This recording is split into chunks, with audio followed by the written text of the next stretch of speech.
me out to the ballpark, but make it a green one, will ya? That's what the San Francisco Giants are doing on their home turf. From what goes in here, to what's on top of here, and what's in here, this is one of the Major League Baseball teams that's hitting a green home run. We have formed the genesis of a green team, and we meet about every aspect involving potential greening programs that we can control here in this ballpark. Look at the Bay Bridge. George Costa is Vice President of Ballpark Operations, and he's giving us the score. So how many people does this park hold? On a day where we're really maxed out, we do over 42,000 people. Wow, that's a lot. Yes, it is, and they generate a lot of stuff, and they leave it behind. They assume that we're going to pick it up for them. And they do. That's where these guys come in. You're a member of the Green Team. What does that mean? The Green Team is, we're starting a new program here at the ballpark trying to emphasize recycling. Danny Cutero is the park's recycling manager. All the event staff brings down the trash. We sort everything here at the sorting tables and take them where they need to go. Basically, take out the recycling, take out the garbage, plastics, and then everything else is pretty much compostable. So we dump them into these bins right here, and when they get filled up, we take them to the compactors. Recycling bins in places like the concession areas help too. And that brings us to the hottest food commodity at the park. Garlic fries, like you said, a no-brainer. You have to have when you go to the Giants game. Absolutely. How many do you make at your average game?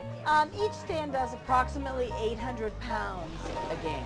So this isn't your average concession stand. What's so special about this? This year we chose, with the movement for green and compostable equipment, we decided to make a stand that's completely energy efficient. 100%. 100%. Sandy Filipiak is the director of park concessions. She says the efficient gas fryers use less energy and less cooking oil too. Other measures include switching to bulbs that save energy. Then, when it comes to serving them up, all of our cups, our containers, carry-out trays, even our plastic cups that are souvenir are all absolutely 100% recyclable. Why the stand is as green as the grass on the fields. Enter Greg Elliott, the head groundskeeper. It's his job to make sure the field's in tip-top shape.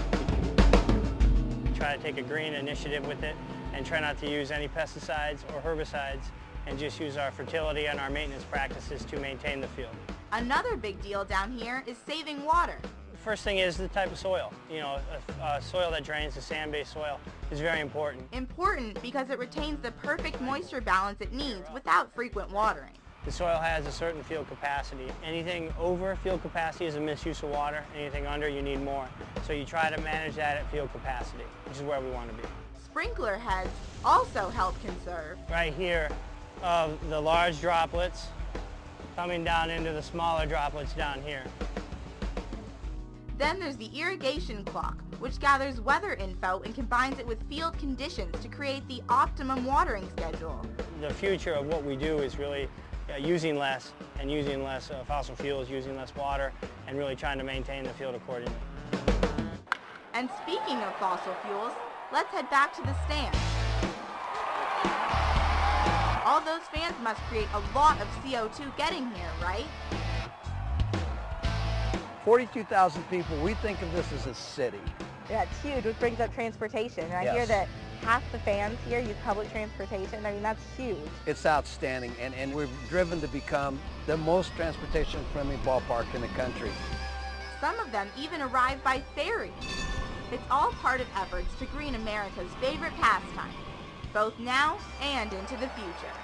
We're never going to be done, you know, and I think we'll want to continue to push forward, always.